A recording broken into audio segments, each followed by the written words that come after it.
G'day, Tragic here, and welcome back to Xia, Legend of the Drift System. And yeah, so it's been a while since my last video. My computer exploded basically, and I just got it back from the shop today, so I'm going to try and get some videos out because it has been a while. There's a little correction we need to do from the last video though. I forgot to place these exploration tokens on those two spots. And also, when Kepler 2 came out, it should have activated the Enforcer. Now, the Enforcer basically hunts down bad guys or the Scoundrel, and the Scoundrel ship is out.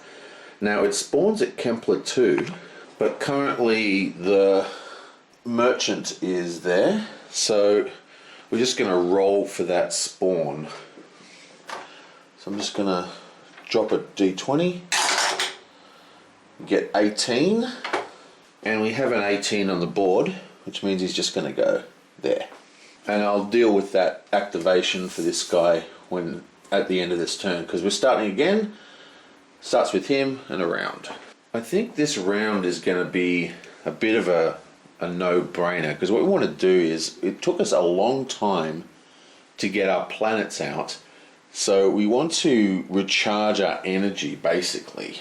Now the closest planet to green is here, so he can come around here, do an exploration here even, and come around into this planet, which is a neutral planet, get an exploration token, and possibly, and then fix up his ship.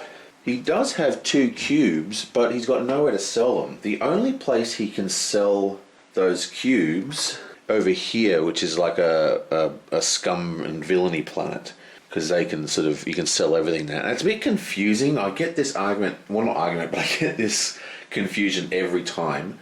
Basically, you have squares that say sell, and you have squares that say buy. Because it's confusing, like, is the planet buying those squares, or can we as the ship buy those squares? So I have to look that up, but it's really confusing. I'm going to play, this means that we can buy those cubes there. So this buy or sell relates to the ship, to the player, not to the planet. Okay, so let's just do our first roll. He's going to use a D6 engine. He gets 4, which is nice. And he's going to go 1, 2, 3, 4. And then he can't actually do an exploration because he needs 1 energy. Now we could do a blind jump, but I'm not going to. Last couple of times we did blind jumps, we completely got killed. Okay, so we get a 5. That's nice. So that is 1, 2, 3, 4, 5. And that is both his engines. Bam, bam. Oh, he's got 1 more engine. So let's roll the last engine roll. And he gets a 6, which is nice. So he's going to go 1, 2, 3, 4, 5, 6. And flip over this. And it is a credit. So that's 1 credit to him. So now that he's at a planet, he can recharge all his energy. Takes him back up to 8.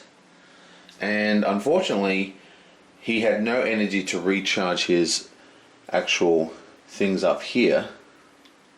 I wonder if that will recharge his actual tokens as well.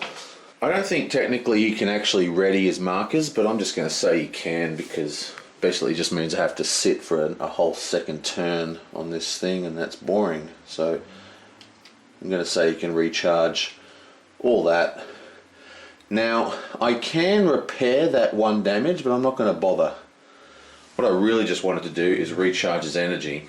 And that is the end of his turn. And now I'm just going to do the business of the Enforcer. Just like the other ones, he has to acquire a target, then he moves to the target, and if he's in range of the target, he then attacks. And this guy, if attacked, the Enforcer targets the most recent attacker, unless they're more than 2 sectors away. Otherwise, the Enforcer targets the closest outlaw. The closest outlaw is actually the Scoundrel. So he moves 6 spaces. So that is 1, 2, 3, 4, 5, 6. Zooming in on the Scoundrel ship. But the Enforcer actually attacks with missiles, which has a range of 2 to 6 spaces. So he is definitely in range to actually attack from there. So we're just going to do these rolls. So the guy he fights with a missile, which is a D8, and he gets 3 damage, and he defends with a D6.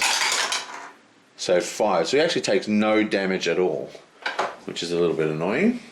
We wanted the cop to soften the Scoundrel up so our dude over here could kill him. So no damage on the Scoundrel. Okay, so now we go to the next turn. Oh, while I'm looking at that, the Scoundrel actually spawns with 2,000 credits on him. Now we have a similar kind of situation here. We're almost out of energy, so it's going to be a real hassle to actually do anything because it took so long for us to find planets. We do have 1 energy though. Now he has a D8 lasers, so he needs to be adjacent. He is currently here and he can go 1, 2, 3. Yeah, so he's going to go 1, 2, 3 using his impulse. And then he's going to attack with his lasers. Right, so he has a level 2 lasers, so he gets to roll twice. Come on. 8. Now that's what we like to see. And he rolls the dice to defend, and he gets a 1. That's 7 damage right off the bat. Now he already has 4 damage, so he only has a total of 10, so he's killed. Now a couple of things happen. For starters, he collects all the gold. Nice, 2k. He had a spare laser shot too. And he also gains a fame point.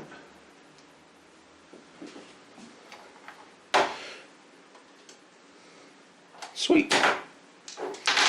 So he's gone. So the Scoundrel has been destroyed. And for his last engine movement, we're going to try and get this guy to a planet 6. That's what we like to see, rolling on fire. So he's going to go through this gate. So that is 1, 2, 3, 4, 5, 6. Now he has spent his little impulse thing, so he's basically done. So he's going to spend his last energy just to recharge 1 of his engines for next turn.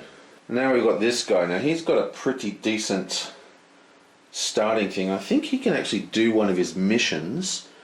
He's trying to get to Vortex 86, but first he has to go to Azor. Azor's down here, so he's well on the way to doing his first mission. He gets a 3.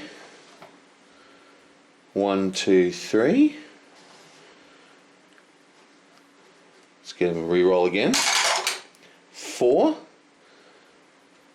1, 2, 3, 4. He is now inside the planet. So that used 2 of these. He's then going to activate his impulse and just go 1, 2, 3 to the mission marker. Now that he's at the mission marker, he's going to roll a D20 and see how many credits he's going to get. We want a 16 to 20, please. So with luck, we'll get a 16 to 20. I just split the universe in half. I better check that in a sec. Come on! 9. So 9 gives him a pretty decent amount, I think. 3,000 credits. Excellent. So we'll put 3,000 credits on the envoy, and now he's just got to deliver that to Vortex 86. Now I think Vortex 86 is on the map. Give us a quick look. Actually, Vortex 86 is not on the map. Doesn't matter, he's going to stay in his planetary spot. He's going to use 2 energy to recharge, and then he recharges up to 9 because he's in a planet. Okay, and now he just does his NPC turn. So we've got to respawn the scoundrel. He spawns at 18. It happens to be here. Blonk. Now respawning doesn't actually affect his move, so he still does his move, and he's just going to go 1, 2, 3, 4, 5 and attack the enforcer, because the enforcer is the last person. Oh, actually the last person to shoot at him was this dude, wasn't it? So he's here. 1, 2. It says scoundrel can never target enforcer. There you go. If attacked, the scoundrel targets the most recent attacker unless he's more than 2 sectors away. So it is 1, 2, so he's heading towards this dude. 1, 2, 3, 4, 5, 6. Does he move 6, doesn't he? No, he only moves 5. So that is 1, 2, 3, 4, 5. Now he only has lasers, which means he has to be adjacent. Okay, so bam. He spawns with another 2 credits.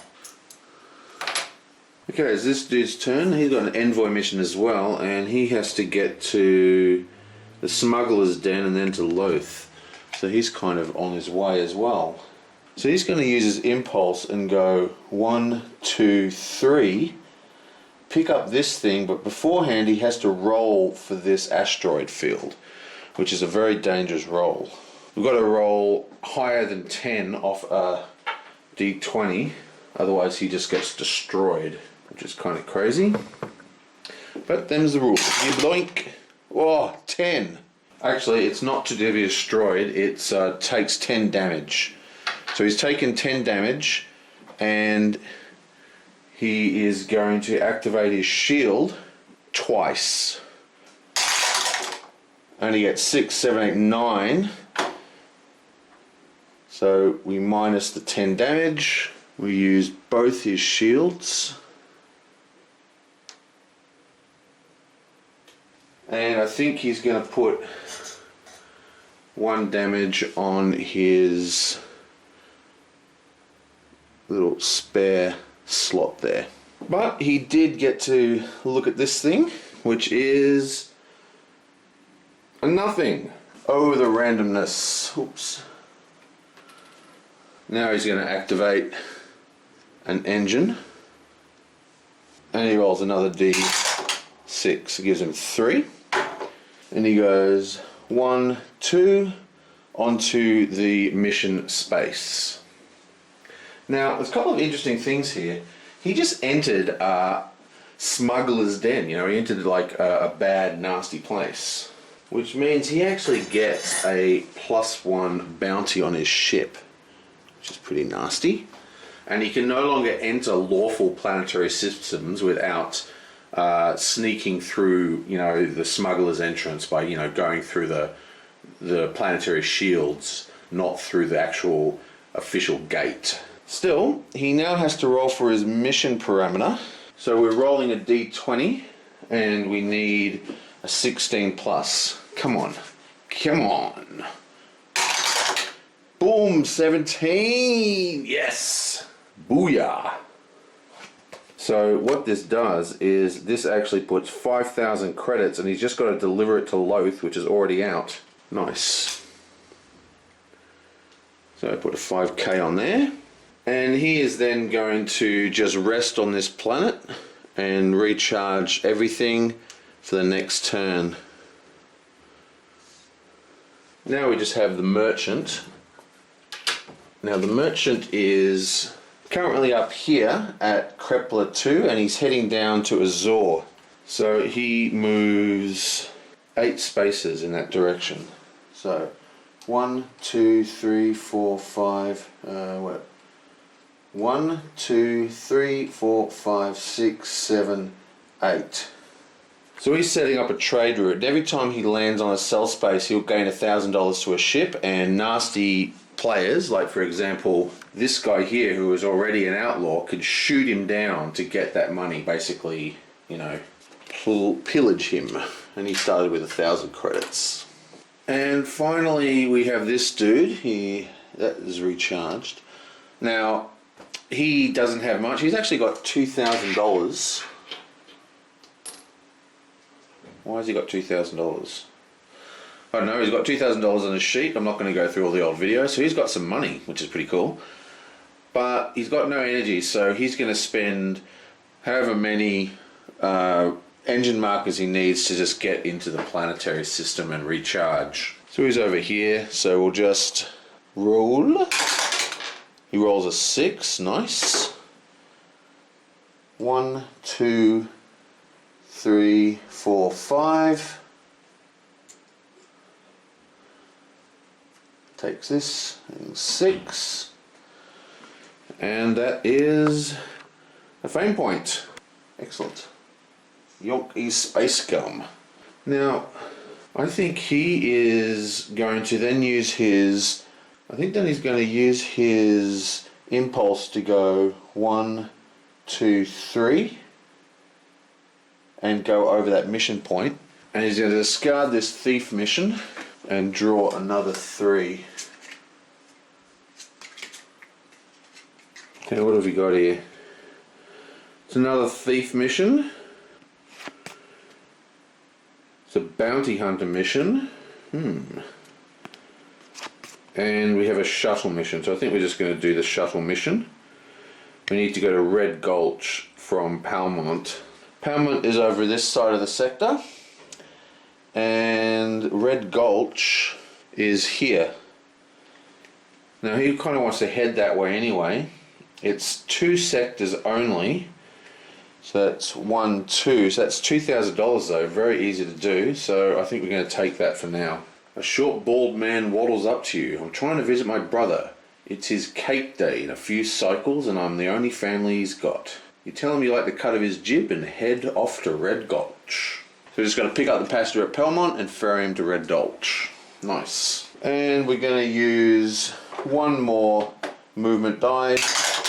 Doesn't matter what we get because we're only going to go 1 space.